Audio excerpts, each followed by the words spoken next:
guess I'd love to sort of drill down on that one level.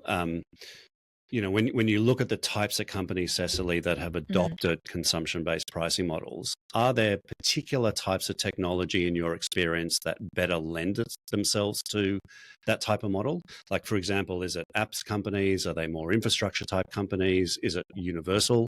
What's your experience been?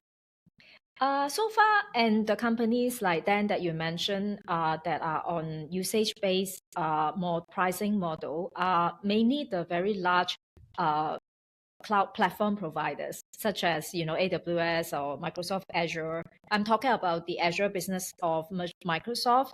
Yes. And companies like Databricks or Snowflake. These are all, I would say closer to the infrastructure of the type of software.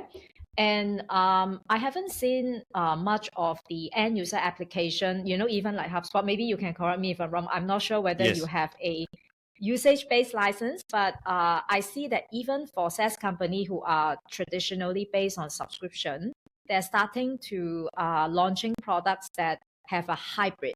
I think it's going towards maybe a hybrid to the future. Yeah. Look, I mean, you asked about HubSpot, Cecily. I definitely agree with that. And we at HubSpot, when we think about this, and just to kind of take you down a path for a moment, because you may not be aware, but at HubSpot, we've really evolved from a single application, which was our marketing product, to now having a suite of engagement hubs and a market-leading customer platform. And so the pricing that we provided to our customers has evolved along that journey. And to the point that you just made, we absolutely provide a hybrid pricing model today. So how that works is you have like some base fee elements, there might be some subscription or seat-based elements, and then we're increasingly moving towards a world where you'll have consumption-based options for customers. And at HubSpot, our true north has always been really based on two North Stars of both pay as you grow, and also making the software as easy to buy as possible. So that hybrid model that you spoke about is absolutely key.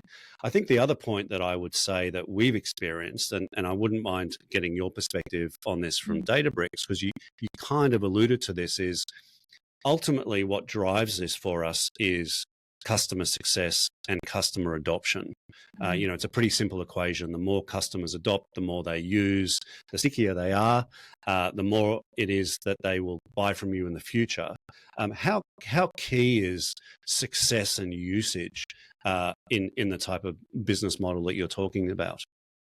Yeah, it's everything then. Like the customer success, whether they are using the platform to drive business value, whether their people know how to use the platform, whether they have the skill set, and all goes into part of the engagement with customers, and it's usage based. So you could have a great usage this month, but if you stop providing the value, and the customers see this charge on the bill, and then they will start to question. And so I feel like the whole usage based model really drive a new level of accountability on how the customer is using the platform. I remember, in the days where, we were still in Salesforce, is that a lot of our leaders want to encourage us to care about customer go live.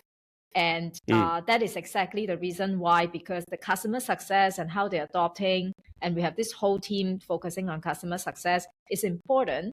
But it's even more, I feel it in Databricks. So I give you an example. So let's say a customer decided to modernize the data platform, and they're moving a bunch of older on-premise system onto the cloud and onto Databricks. And the speed of how that's happening, and whether there's the right implementation partner, whether the customer have the skill set, whether there are any blockers, whether it's our platform or not, it could be anything, we are accountable to solve. Because if you don't do that, then you don't see the consumption going. Right. And you need to know what the customer is doing at a very detailed and intimate level for me to give any meaningful forecast to the company.